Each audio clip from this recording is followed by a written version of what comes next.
Ya, assalamualaikum warahmatullahi wabarakatuh. Kita lanjut lagi Project Car 14. Jadi kemarin sempat ketunda berapa hari karena istri saya lahiran, alhamdulillah. Jadi sekarang kita lanjutin lagi ke Project Car 14 nih. Jadi seperti yang kita lihat ya, bumper baru, kap mesin baru, terus grillnya ini pakai grill Toyota Belta. Oh, cakep ya. Jadi untuk bumper dan kap mesin itu tinggal naik cat nanti. Nah jadi ini untuk velg saya ganti dulu pakai velg kaleng. Karena si Ipan ini ketika datang ke sini itu pakai velg Brio ring 13 kalau nggak salah. Kemudian ukuran bannya beda, ya kan. Untuk ban depan ukurannya sama. Nah yang jadi masalah itu untuk ban belakang, dia kecil satu. Jadi posisi mobilnya miring kayak begini.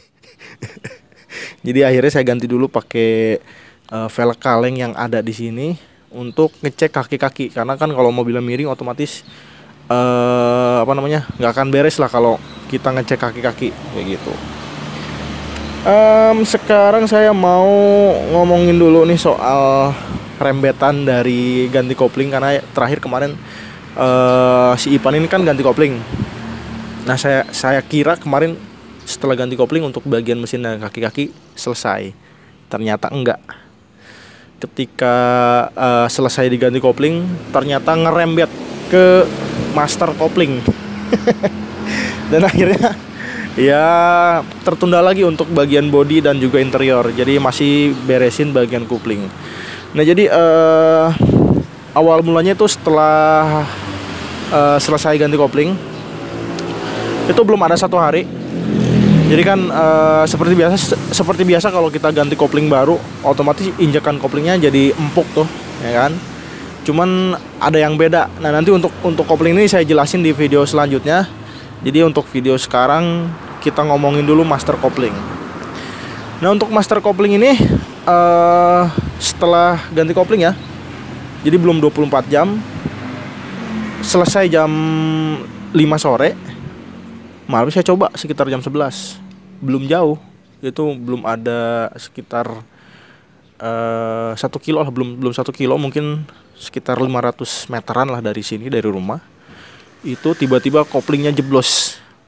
Oke guys, ini saya lagi nyobain mobil sekarang jam 11 malam. Jadi ini kan baru ganti kopling kemarin. Nah sekarang master koplingnya yang jeblos. Jadi pas posisi mesin mati nih, ini bisa masuk. Tuh. Bisa masuk. Tuh kan.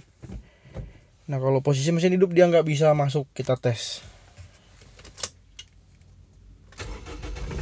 Tuh. Tuh. Ya kan? Nggak bisa masuk. Tuh. Aduh. Mana ini lagi di jalan lagi. Ini lagi di jalan lagi. Jadi kayaknya malam ini tidur di mobil nih, karena kalau ditinggalin ngeri juga. Jadi besok nunggu bala bantuan dulu nih. Jadi koplingnya diinjak tapi giginya nggak bisa masuk. Kondisi mesin hidup ya. Kalau kondisi mesin mati giginya bisa dimasukin. Nah setelah saya cek, ya kan, saya buka kap mesin, ternyata di bagian master kopling bawah itu ada rembesan atau tetesan minyak. Jadi kan si minyak master kopling ini sama dengan minyak rem. Jadi emang sumbernya dari situ-situ juga, tangki minyaknya juga dari situ. Nah itu ada tetesan. Setelah saya cek, ternyata master kopling bagian bawah itu bocor, ya kan, karena mungkin penjelasan awam saya gini. Ketika mobil pertama datang ke sini tuh master kopling atas, master kopling bawah dan juga kopling itu kondisinya udah lemah semua. Jadi ketika salah satu diganti, ya kan, akhirnya lari ke kondisinya yang lemah kayak gitu.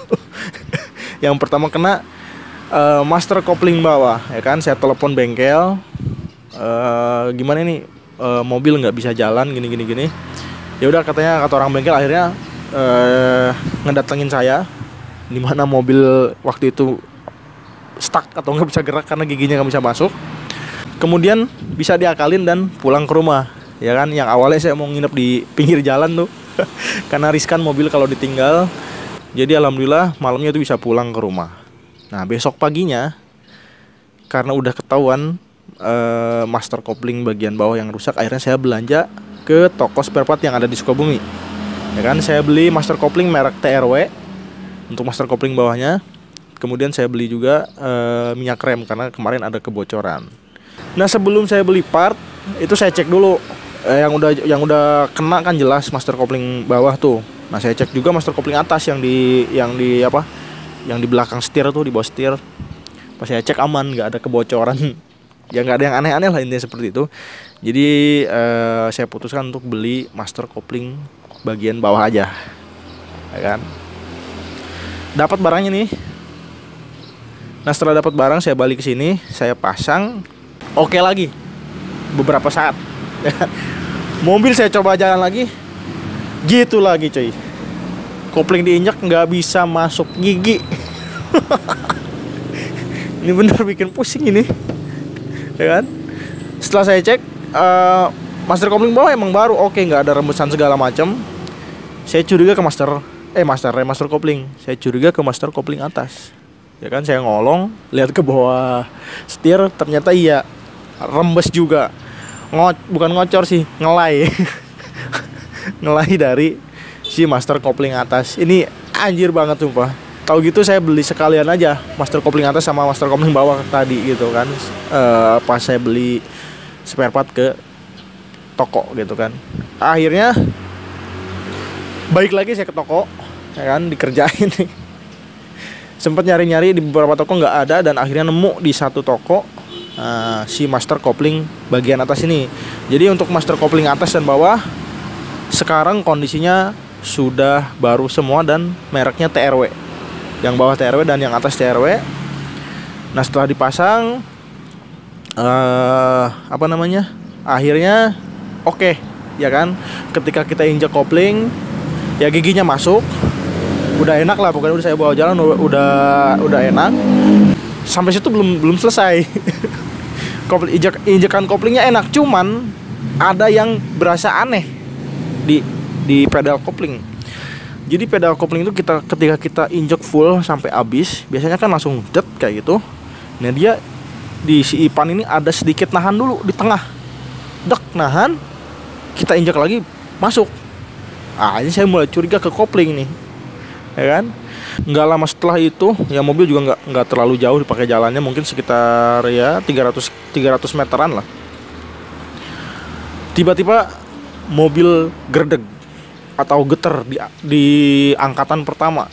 Jadi maksudnya di angkatan pertama itu ketika mobil dari diem nih, kita injek kopling, masukin gigi satu, terus koplingnya kita angkat tanggung, itu gerdeg, ada getar.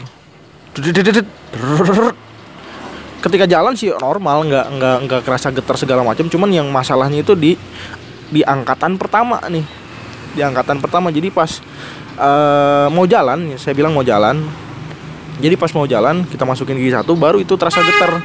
Begitupun gigi mundur. Nah gigi mundur sama, ya kita masukin gigi mundur, angkat kopling nanggung, dia getar juga, geret. Nah setelah saya sharing dengan bengkel yang kemarin ganti kopling, dan saya juga nyari-nyari informasi dari internet, kecurigaan itu timbul di bagian flywheel yang enggak rata kayak gitu kan. Kecurigaan muncul di flywheel yang enggak rata. Jadi kenapa dugaannya ke flywheel?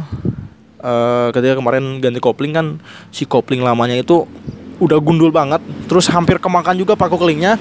Nah saya curiga itu takutnya paku keling ini udah ngemakan ke bagian flywheelnya, takutnya kayak gitu. Nah untuk bagian flywheel ini kita bahas di video selanjutnya lah ya. Jadi untuk di video kali ini segitu dulu mungkin. Jadi yang diganti cuma master kopling bawah dan juga master kopling atas. Jadi dua part ini di luar prediksi, ya kan, karena memang dari awal mobil datang ke sini tuh nggak kelihatan ini harus diganti gitu kan. Jadi ketahuannya setelah ganti kopling. si master koplingnya kalah seperti itu. Jadi mudah-mudahan ini setelah diganti master kopling nggak ada PR lagi di bagian di bagian yang nggak terduga lah. Jadi kita bisa langsung masuk ke proses berikutnya di bagian body dan juga interior. Terus di bagian aksesoris. Nah, ini yang paling saya suka nih di bagian aksesoris gitu kan. Tapi karena bagian mesin sama kaki-kaki belum selesai ya akhirnya stuck di sini dulu, belum bisa beres, belum bisa lanjut ke bagian selanjutnya. Oke guys, jadi untuk video sekarang gitu dulu aja. Kita lanjut video selanjutnya untuk bagian kopling. Terima kasih telah menonton. Assalamualaikum warahmatullahi wabarakatuh.